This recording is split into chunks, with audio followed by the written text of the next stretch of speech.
भारत माता की जय। भारत माता की। భారతీయులకు ప్రపంచవ్యాప్తంగా ఉన్న తెలుగు వారికి నా హృదయపూర్వక స్వాతంత్ర్య దినోత్సవ శుభాకాంక్షలు। ఈ రోజు మనందరం జాతీయ జెండా కింద నిలబడ్డాం। ఈ జాతీయ జెండా మన స్వాతంత్రానికి ప్రతీక, మన ఆత్మ గౌరవానికి ప్రతిబింబం, మన ఐక్యతకు చిహ్నం, మన భవిష్యత్తుకు మార్గదర్శకం। 90 ఏళ్ల పోరాట ఫలమే స్వాతంత్రం। మనకు స్వాతంత్రం తేలిగ్గా రాలేదు, ఒక్క రోజులో రాలేదు, ఒక్కరి పోరాటంతో రాలేదు। ఎన్నో దశాబ్దాల పోరాటం, ఎన్నో తరాల ఉద్యమం, ఎందరో మహనీయుల బలిదానం, ఎందరో అమరవీరుల ప్రాణత్యాగం మనకు స్వాతంత్రాన్ని అందించాయి। మహాత్మా గాంధీ అహింసను ఆయుధంగా మార్చారు। సుభాష్ చంద్రబోస్ ధైర్యాన్ని దేశభక్తికి ప్రతీక చేశారు। భగత్ సింగ్ తన ప్రాణాన్ని దేశం కోసం అర్పించి యువతలో విప్లవ స్ఫూర్తిని రగిలించారు। సర్దార్ వల్లభాయ్ పటేల్ దేశాన్ని ఐక్యం చేశారు। అంబేద్కర్ మనకు రాజ్యాంగాన్ని అందించారు। తెలుగు నేల కూడా స్వాతంత్ర సమరంలో తనదైన ముద్ర వేసింది। అల్లూరి సీతారామరాజు పోరాటం, పింగళి వెంకయ్య రూపొందించిన జాతీయ జెండా మన తెలుగు నేలకు గర్వకారణం। 80 ఏళ్ల కిందం మన పెద్దలు ఒక స్వప్నం చూశారు, అది స్వేచ్ఛా భారతదేశం। దానిని సాధించి మనకిచ్చారు। వాళ్ళ మన కోసం పోరాడారు, త్యాగాలు చేశారు। ఇప్పుడు మన వంతు వచ్చింది। స్వాతంత్రం వచ్చి 100 ఏళ్లు పూర్తయ్యే 2047 నాటికి దేశాన్ని, రాష్ట్రాన్ని నెంబర్ 1 చేయాలనే సంకల్పంతో పనిచేద్దాం అనే నేను సంకల్పం। ఈ దేశం మనకు హక్కులిచ్చింది, గుర్తింపు తెచ్చింది, గౌరవం తీసుకొచ్చింది। దేశానికి మనం ఏం చేయాలనేది ఆలోచించాలి। దీనికోసమే నా దేశం, నా బాధ్యతని ముందుకు సాగాలి। మన చేతిలో జాతీయ జెండా ఉండాలి, మన గుండెల్లో బలమైన అజెండా ఉండాలి। అనుకున్న లక్ష్యాన్ని సాధించడానికి వచ్చే 20 ఏళ్ల అనునిత్యం పనిచేస్తామని సంకల్పం తీసుకోవాలి। ఈ దేశానికి మనం ఏమి ఇవ్వగలమని ఆలోచించడమే అనే నేను సంకల్పం। మనం ఏ పని చేసినా దేశ భవిష్యత్తు దృష్టిలో పెట్టుకుని సమాజ హితం కోసం పనిచేయాలి। విద్యార్థి తన నైపుణ్యంతో ఆవిష్కరణలు సాధించాలి। రైతు ప్రకృతి సాగుతో ప్రజల ఆరోగ్యాన్ని, భూసారాన్ని కాపాడాలి। ఉద్యోగి అంకిత భావంతో పనిచేసి సమాజం పట్ల బాధ్యత నెరవేర్చాలి। మహిళ అవకాశాలను అందిపుచ్చుకుని సాధికారత సాధించాలి। ఇలా ప్రతి ఒక్కరూ వ్యక్తిగత జీవితంలో విజయం సాధించడం కూడా దేశ నిర్మాణంలో భాగమే। ఒక వ్యక్తిగా మీ ఆలోచన చిన్నదిగా అనిపించవచ్చు, కానీ కోట్లాది మంది భారతీయులు కలిసి అది దేశ సంకల్పం అవుతుంది। అందరం ఒక కొత్త స్వప్నాన్ని సాకారం చేయాలి। అది వికసిత్ భారత్ 2047, స్వర్ణాంధ్ర 2047। 80 ఏళ్ల క్రితం మనం స్వేచ్ఛను సాధించుకున్నాం। వచ్చే 20 ఏళ్లలో ప్రపంచాన్ని జయిద్దాం। ఒకటే లక్ష్యం, ఒకటే గమ్యం. ప్రధాని శ్రీ నరేంద్ర మోడీ గారు వికసిత్ భారత్ లక్ష్యాన్ని నిర్దేశించారు. మనం స్వర్ణాంధ్రప్రదేశ్ లక్ష్యాన్ని పెట్టుకున్నాం. ఈ రెండు లక్ష్యాలు వేరు కాదు. వికసిత్ భారత్కు బలమైన రాష్ట్రం, స్వర్ణాంధ్రకు బలమైన దేశం కావాలి. అందుకే దేశం కోసం మనం చేసే ప్రతి పని స్వర్ణాంధ్ర నిర్మాణంలో ఒక భాగం. స్వర్ణాంధ్ర కోసం మనం చేసే ప్రతి పని వికసిత్ భారత్ నిర్మాణంలో ఒక భాగం.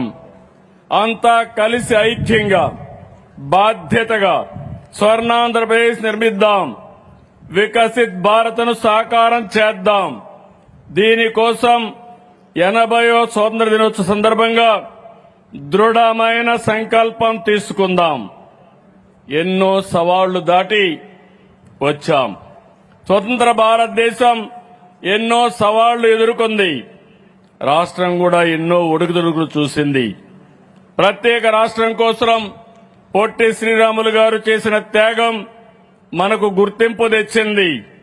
1953 అక్టోబర్ 1న కర్నూలు రాజధానిగా ఆంధ్ర రాష్ట్రం ఏర్పడింది. 1956 నవంబర్ 1వ తారీఖున హైదరాబాద్ రాజధానిగా తెలంగాణతో కూడిన ఆంధ్రప్రదేశ్ అవతరించింది.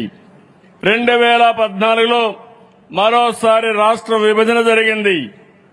ప్రతిసారి సవాళ్లు, సంక్షోభాలు మారుతూ వచ్చాయి. కానీ ప్రతిసారి ఆంధ్రప్రదేశ్ ప్రజల పట్టుదలే గెలిచింది. 2014లో నవ్య ఆంధ్రప్రదేశ్ తొలి ముఖ్యమంత్రిగా నాకు అవకాశం ఇచ్చారు. విభజన కష్టాలు అధిగమించి రాష్ట్రాన్ని అభివృద్ది పథంలో నడిపించేందుకు ప్రయత్నించాం. 2019 పరిస్థితులు పూర్తిగా మారిపోయినాయి. 2019లో వచ్చిన పాలకులు 5 ఏళ్ల పాటు రాష్ట్రాన్ని విధ్వంసం చేశారు. వ్యవస్థలు నిర్వీర్యం చేశారు. ఆ 5 ఏళ్లు చీకటి రోజులు చూశాం. గత పాలకుల అహంకారం, అసమర్థత, అవినీతి, అరాచకంతో రాష్ట్రం 30 ఏళ్లు ఎరికబడింది. ఆర్థికంగా రాష్ట్రానికి కోలుకోలేని దెబ్బ తగిలింది. అలాంటి పరిస్థితిలో 2024 ఎన్నికలు వచ్చాయి. ఆ ఎన్నికల్లో నరేంద్ర మోడీ గారు, పవన్ కళ్యాణ్ గారు, నేను కలిసి కూటమిగా ప్రజల ముందుకొచ్చాం. ప్రజలు గెలవాలి, రాష్ట్రం నిలవాలని కోరాం. కూటమిపై నమ్మకంతో అఖండ విజయాన్ని అందించారు. 94% స్ట్రైక్ రేటుతో 57% ఓట్ షేర్తో చరిత్రలో నిలిచిపోయే తీర్పు ఇచ్చారు. ఆ తీర్పును అధికారంగా భావించలేదు. రాష్ట్ర పునర్నిర్మాణం కోసం ఇచ్చిన బాధ్యతగా తీసుకున్నాం. అందుకే పాలకులుగా కాదు, ప్రజలకు సేవకులుగా పనిచేస్తున్నాం. తొలి సంతకం నుంచి సంక్షేమానికి, అభివృద్ధికి, సుపరిపాలనకు అసలైన అర్థం చెప్పాం. 26 నెలల్లో ప్రజలకు మార్పు కనిపించేలా పనిచేశాం. విధ్వంసం నుంచి వికాసం వైపు, సంక్షోభం నుంచి స్థిరత్వం వైపు, అనిశ్చిత నుంచి ఆత్మవిశ్వాసం వైపు రాష్ట్రాన్ని నడిపిస్తున్నాం. స్వర్ణాంధ్ర 2047 విజన్. మన రాష్ట్రానికి ఒక లక్ష్యం ఉండాలి. మన ప్రయాణానికి ఒక గమ్యం ఉండాలి. అందుకే విస్తృతంగా చర్చించి స్వర్ణాంధ్ర విజన్ 2047 రూపొందించాం. హెల్తీ, వెల్తీ, హ్యాపీ ఏపీ, అదే మన లక్ష్యం. దీనికోసం 10 సూత్రాలు రూపొందించాం. పేదరికం లేని సమాజం, ఉద్యోగ ఉపాధి కల్పన, నైపుణ్యం, మానవ వనరుల అభివృద్ధి, నీటి భద్రత, ఫార్మర్ అగ్రిటెక్, అంతర్జాతీయ స్థాయి లాజిస్టిక్స్, ఇంధన వనరుల సమర్థ వినియోగం, నాణ్యమైన ఉత్పత్తులు, స్వర్ణాంధ్ర, స్వచ్ఛాంధ్ర, డీప్ టెక్ అనే 10 సూత్రాలతో విజన్ సాకారం చేద్దాం. లక్ష్యాలు పెట్టుకోవడం మాత్రమే కాదు, దానికి తగిన కార్యాచరణ ఉండాలి. అందులో భాగంగానే ప్రతి నియోజకవర్గానికి ఒక అభివృద్ధి యూనిట్గా తీసుకుని విజన్ యాక్షన్ ప్లాన్లు రూపొందించాం. అభివృద్ధి అంటే ఒక నగరం కాదు, 3 ప్రాంతాలు ఎదగాలి. ప్రతి జిల్లా ప్రగతి సాధించాలి. ప్రతి నియోజకవర్గం, ప్రతి గ్రామం అభివృద్ధి కావాలి. అభివృద్ధి వికేంద్రీకరణ మా ప్రభుత్వ విధానం. అన్ని ప్రాంతాల అభివృద్ధి, అన్ని వర్గాల సాధికారత లక్ష్యంగా పనిచేస్తున్నాం. దీనికోసం విశాఖ, అమరావతి, తిరుపతి ఎకనామిక్ రీజియన్ల అభివృద్ధికి కార్యాచరణ ప్రణాళిక చేపట్టాం. నేడు అద్భుతమైన టెక్నాలజీ ఉంది, అపారమైన నాలెడ్జ్ ఉంది. వీటిని సమర్థవంతంగా వినియోగించుకునేలా ఎక్కడికక్కడ లీడర్షిప్ తయారు చేస్తున్నాం. అప్పుడే అన్నింటా విజయం సాధ్యం. కేంద్ర సహకారంతో కొత్త ఊపిరి. 24 నెలల క్రితం మేము పాలన ప్రారంభించినట్టు చుట్టూ చీకట్లు, కానీ ప్రజల మద్దతు, కూటమి ఐక్యత, కేంద్ర ప్రభుత్వ సహకారం ఈ 3 రాష్ట్రాలకి కొత్త ఊపిరి పోశాయి. Polavaram, Amaravati, Visakhapatnam steel plant, Visakhapatnam railway zone, అంతర్జాతీయ పెట్టుబడులు, ఇలా అన్నింటిలో కేంద్రం సహకారం అందిస్తుంది. 2014-19 మధ్య రాష్ట్ర అభివృద్ధి రేటు 13.5% ఉంటే 19-24 మధ్య 10.3% పడిపోయింది. అన్ని వ్యవస్థలు తిరిగి గాడిలో పెట్టడంతో నేడు వృద్ధి రేటు 11.3% పెరిగింది. గత ప్రభుత్వం వదిలి వెళ్లినటువంటి 9,74,000 కోట్ల అప్పులు, బకాయిలు రాష్ట్రానికి గుదిబండగా మారాయి. అయినా నమ్మకంగా ముందుకెళ్లాం. 370 రుణాలపై వడ్డీ భారం తగ్గించాం. ఇప్పటి వరకు 8,269 కోట్ల ఆదా అయ్యేలా రుణాలు రీషెడ్యూల్ చేశాం. గత ప్రభుత్వం నిలిపివేసిన 86 కేంద్ర ప్రాయోజిత పథకాలను పునరుద్ధరించాం. 26 నెలల్లో 1,50,000 కోట్ల రూపాయలు సంక్షేమానికి, 1,34,000 కోట్లు అభివృద్ధికి ఖర్చు చేశాం. మహిళా సాధికారిత, సమాజంలోని చివరి వ్యక్తికి కూడా సాయం అందేలా, ప్రతి కుటుంబానికి న్యాయం జరిగేలా పనిచేస్తున్నాం. సూపర్ 6 సూపర్ హిట్ చేశాం. ఎన్నికల్లో చెప్పినవే కాదు, చెప్పని వాటిని కూడా అమలు చేస్తున్నాం. అధికారంలోకి వచ్చిన వెంటనే పింఛన్లు పెంచి పేదలకు ఆర్థిక భద్రత కల్పించాం. ప్రతి బిడ్డ చదువుకోవాలని, కుటుంబంలో ఎంతమంది పిల్లలుంటే అందరికీ తల్లికి వందనం ఇచ్చాం. తల్లికి వందనం సాయాన్ని ఖర్చులా చూడకుండా పిల్లల భవిష్యత్తుపై పెట్టుబడిగా భావిస్తున్నాం. స్త్రీ శక్తి ఉచిత బస్సు పథకంతో మహిళలకు ఆర్థిక భారం తగ్గించాం. సరిగ్గా ఏడాది క్రితం స్త్రీ శక్తి కార్యక్రమం ప్రారంభమైంది. ఉద్యోగానికి వెళ్లే ఆడబిడ్డకు, పనికి వెళ్లే మహిళకు, ఆసుపత్రికి, మార్కెట్కి, గుడికెళ్లే స్త్రీ మూర్తులకు వరంగా మారింది. దీపం 2 ద్వారా ఉచిత గ్యాస్ సిలిండర్లు, ఆటో డ్రైవర్ కండగా ఆటో డ్రైవర్ల సేవలో అందిస్తున్నాం. అన్న క్యాంటీన్లతో పేదల ఆకలి తీర్చి ఆత్మ గౌరవాన్ని కాపాడుతున్నాం. పట్టణ ప్రాంతాలతో పాటు గ్రామీణ ప్రాంతాల్లో అన్న క్యాంటీన్లు తీసుకొస్తున్నాం. సమాజంలో ఆర్థిక అసమానతలు లేనప్పుడే మెరుగైన జీవన ప్రమాణాలు, నిజమైన ప్రగతి. దీనికోసం P4 అనే ఉన్నతమైన కార్యక్రమాన్ని MBK 1020 విధానంతో రూపొందించాం. సమాజంలో ఉన్నత స్థాయిలో ఉండి 10% మంది అట్టడుగునున్న 20% మంది కుటుంబాలకి చేయూతనిచ్చేందుకే P4ని ఎంపిక చేశాం. నేడు లక్షలాది మంది బంగారు కుటుంబాలని మార్గదర్శులు దత్తత తీసుకుని సమగ్ర అభివృద్ధి నిరంతర సాధికారత కోసం కృషి చేస్తున్నారు. యువత భవిష్యత్తు, నవ్యాంధ్ర భవిష్యత్తు యువత చేతుల్లో ఉంది. వారంతా ఉద్యోగాలు సృష్టించే స్థాయికి ఎదగాలి. ప్రపంచ స్థాయి నైపుణ్యాలతో గ్లోబల్ లీడర్లుగా ఎదగాలి. ఉద్యోగాల కోసం మీరు ఎడడం కాదు, ఉద్యోగాలు ఉపాధి అవకాశాలు రాష్ట్రానికి వచ్చేలా చేస్తున్నాం. నిరుద్యోగుల కోసం నైపుణ్యం అనే ఇంటిగ్రేటెడ్ ప్లాట్ఫామ్ తీసుకొచ్చాం. మెగా డిఎస్సి 2025 ద్వారా 15,941 ఉపాధ్యాయ పోస్టుల్ని పారదర్శకంగా భర్తీ చేశాం. దీనికి ఎన్నో అడ్డంకులు వచ్చాయి. సృష్టించారు, తప్పుడు ఆరోపణలు చేశారు.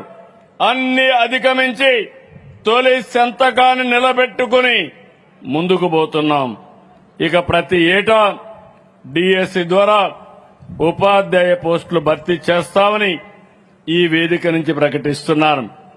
ఈ ఏడాది 10,000 పైగా ఉద్యోగాలతో ఇప్పటికే జాబ్ క్యాలెండర్ విడుదల చేశాం. రతన్ టాటా ఇన్నోవేషన్ హబ్తో నూతన ఆవిష్కరణలకు తోడ్పాటు ఇస్తున్నాం. యువతకు మా సందేశం ఒకటే, మీ కలలకు ప్రభుత్వం అండగా ఉంటుంది. మేము అవకాశాలు సృష్టిస్తాం, మీరు సద్వినియోగం చేసుకోండి, అద్భుతాలు సృష్టించండి. మీ ప్రతిభకు ఆకాశమే హద్దు. మీ ఆవిష్కరణలకు ప్రపంచం జై కొట్టాలి. పెట్టుబడులు వెల్లువ, ఉపాధి ఉద్యోగాల సృష్టి, పారిశ్రామికవేత్తల్లో నమ్మకం పెంచేందుకు 28 కొత్త పాలసీలు తీసుకొచ్చాం. 5 ఏళ్లలో 20 లక్షల ఉద్యోగ లక్ష్యంతో ముందుకెళ్తున్నాం. 24 లక్షల కోట్ల పెట్టుబడులకు ఒప్పందాలు కుదిరాయి. వీటిలో 14 లక్షల కోట్ల పెట్టుబడులకి ఆమోదం తెలిపాం. దీంతో 11 లక్షల ఉద్యోగాలు వస్తాయి. ఒక ఏడాదిలో దేశానికి వచ్చిన పెట్టుబడుల్లో 25% మన రాష్ట్రానికి రావడం మనపై నమ్మకాన్ని పెంచింది. 2 ఏళ్లలో FDI 6.5 రెట్లు పెరిగింది. Google AI data centre, Arcelor Mittal, JSW steel, Dalmia cement, green ammonia, Hero, Royal Enfield, Swarnagiri gold mine వంటి అనేక ప్రాజెక్టులు వచ్చాయి. 95,000 కోట్ల విలువైన BPCL వంటి భారీ ప్రాజెక్టు పట్టాలెక్కుతుంది. స్పీడ్ ఆఫ్ డూయింగ్ బిజినెస్ తో 36 రోజుల్లోనే అమ్కా డిఫెన్స్ ప్రాజెక్టుకు అనుమతులు ఇచ్చాం. 1 ఫ్యామిలీ 1 ఆంటర్ప్రెన్యూర్, 1 డిస్ట్రిక్ట్ 1 ప్రోడక్ట్ అనే లక్ష్యంతో ఈ ప్రభుత్వం ముందుకు పోతున్నాం. దీనికోసం అన్ని నియోజకవర్గాల్లో MSME పార్కులు ఏర్పాటు చేశాం. ఇప్పటికీ 138 పార్కులకు శ్రీకారం చుట్టాం. సామాజిక న్యాయం, సమగ్ర అభివృద్ధి. సామాజిక న్యాయం జరిగినప్పుడే నిజమైన అభివృద్ధి. ప్రతి వర్గానికి న్యాయం జరిగేలా చూస్తున్నాం. బీసీలకు మా ప్రభుత్వం ఎప్పుడూ పెద్దపీట వేస్తుంది. వడ్డెర్లకు మైనింగ్ లీజులు, గీత కార్మికులకి ఎక్సైజ్ షాపులు కేటాయించాం. నేతన్న సేవలో, మత్స్యకారుల సేవలో వంటి కార్యక్రమాలు అమలు చేస్తున్నాం. దశాబ్దాలుగా ఎస్సీలు కోరుకున్న వర్గీకరణ అమలు చేశాం. SC, ST విద్యార్థులకు IIT, నీట్ వంటి జాతీయ స్థాయి పోటీ పరీక్షలకు శిక్షణ ఇస్తున్నాం. గురుకులాల్లో డైట్ ఛార్జీలని 10% పెంచాం. ఇమాములకి మౌజములకి గౌరవ వేతనాలు పెంచాం. 2029 నాటికి అందరికీ ఇళ్లు నిర్మించాలనేది మా లక్ష్యం. ప్రభుత్వ భూముల్లో ఎన్నో ఇళ్లుగా నివసిస్తున్న అర్హులైన ప్రతి ఒక్కరికి ఇళ్ల పట్టాలు అందిస్తున్నాం. నాణ్యమైన విద్య, అత్యుత్తమ వైద్యం. ప్రభుత్వ బడులు కేవలం భవనాలు కాదు, అవి పేద పిల్లల భవిష్యత్తుకు పునాదులు. అందుకే మౌలిక సదుపాయాలతో ప్రభుత్వ పాఠశాలని ఆధునిక దేవాలయాలుగా తీర్చిదిద్దుతున్నాం. డొక్కా సీతమ్మ మధ్యాహ్న భోజన పథకం ద్వారా పౌష్టికాహారం అందిస్తున్నాం. ప్రభుత్వ పాఠశాలలో అత్యధిక మార్కులు సాధించిన విద్యార్థుల్ని ఏపీ షైనింగ్ స్టార్స్ గా ప్రోత్సహిస్తున్నాం. మెగా పేరెంట్స్ టీచర్స్ మీటింగ్ల ద్వారా పిల్లల భవిష్యత్తుకు తల్లిదండ్రుల్ని భాగస్వాములు చేస్తున్నాం.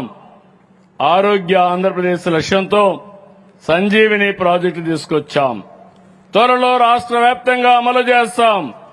మీరు వైద్యుని వద్దకు వెళ్లడం కాదు, వైద్యులే మిమ్మల్ని సంప్రదించి చికిత్స అందించేలా చేస్తున్నాం. సీఎం రిలీఫ్ ద్వారా ఇప్పటి వరకు 1631 కోట్ల చెల్లించి అభాగ్యుల్ని ఆదుకున్నాం. అన్నదాతకు అండగా, రైతన్న సంతోషంగా ఉంటేనే రాష్ట్రం సుభిక్షంగా ఉంటుంది. అందుకే అన్నదాతకు అండగా నిలుస్తున్నాం. పీఎం కిసాన్ అన్నదాత సుఖీభవ కింద ప్రతి రైతుకు ఏడాదికి 20,000 అందిస్తున్నాం. ధాన్యం డబ్బులని 48 గంటల్లో రైతుల ఖాతాలో జమ చేస్తున్నాం. పొగాకు, కోకో, మామిడి, టమోటో రైతులు మద్దతు ధర ఇచ్చి ఆదుకున్నాం. పొగాకు రైతులకు 2 ఏళ్ల పాటు వడ్డీ లేకుండా 50,000 రూపాయలు రుణం ఇస్తున్నాం. క్వింటాలు పొగాక్కి 1,000 రూపాయల చొప్పున ప్రోత్సాహాన్ని నేరుగా రైతుల ఖాతాలో జమ చేరుస్తున్నాం. డ్రోన్లు, ఉపగ్రహ చిత్రాలు, ఏఐ, ఆధునిక సాంకేతికని వ్యవసాయంలోకి తీసుకొస్తున్నాం. 1,00,000 కోట్ల రూపాయలతో రాయలసీమని హార్టికల్చర్ హబ్ గా రూపొందిస్తున్నాం. మదనపల్లిలో తొందరలోనే హార్టికల్చర్ హబ్ కు శ్రీకారం చుడతాం. ఇండియన్ స్కూల్ ఆఫ్ అగ్రికల్చర్ ఏర్పాటు చేస్తాం. అక్వా రంగాన్ని మరింత బలోపేతం చేసేలా యూనిట్ విద్యుత్తు ₹50 అందజేస్తాం. ప్రకృతి సేద్యం ద్వారా వాతావరణాన్ని పరిరక్షించుకుంటాం. మన ఆరోగ్యాన్ని, మన భూములను కూడా కాపాడుకుంటామని చెప్పి నేను మీకు తెలియజేస్తున్నా. ప్రతి ఎకరాకు నీరు, రాష్ట్రంలోని ప్రతి ఎకరాకు సాగునీరు అందించాలనేది మా లక్ష్యం. 26 నెలల్లో సాగునీటి ప్రాజెక్టుల కోసం 25,000 కోట్ల రూపాయలు ఖర్చు చేశాం. వచ్చే 3 ఏళ్లలో 35,000 కోట్ల ఖర్చుతో 36 ప్రధాన సాగునీటి ప్రాజెక్టులు పూర్తి చేయడానికి ఇరిగేషన్ క్యాలెండర్ విడుదల చేశాం. 30 ఏళ్ల కల వెలుగొండ. త్వరలోనే ఆ కలను ఫేజ్ 1 ప్రారంభంతో నిజం చేసుకుంటున్నాం. వంశధార, నాగావళి నదుల అనుసంధానం 73% పూర్తి చేశాం. నేరేడి ప్రాజెక్టు 70 సంవత్సరాల సమస్య, తొందరలోనే పూర్తి చేస్తాం. ఉత్తరాంధ్ర సుజల స్రవంతిని ముందుకు తీసుకెళ్తున్నాం. అనకాపల్లికి తొందరలోనే గోదావరి జలాలు అందిస్తాం. డ్యాముల భద్రతకు అత్యధిక ప్రాధాన్యత ఇస్తున్నాం.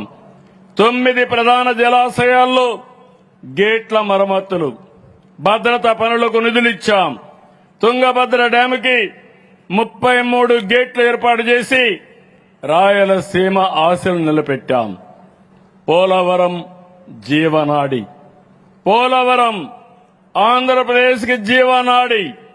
2019 ప్రభుత్వ మార్పుతో పోలవరం ప్రాజెక్టుకు తీవ్ర నష్టం జరిగింది.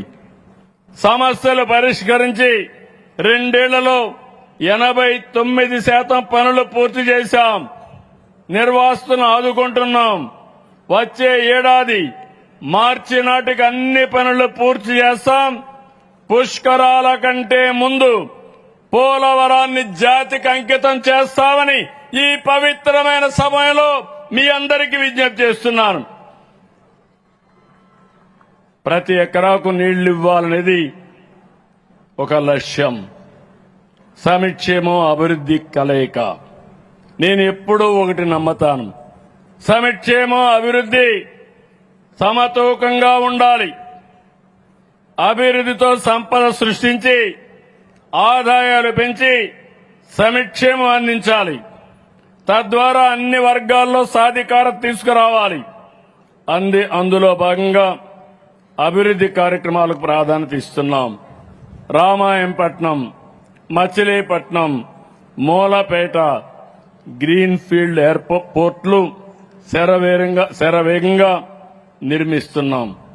జువ్వలదిన్నె, నిజాంపట్నం,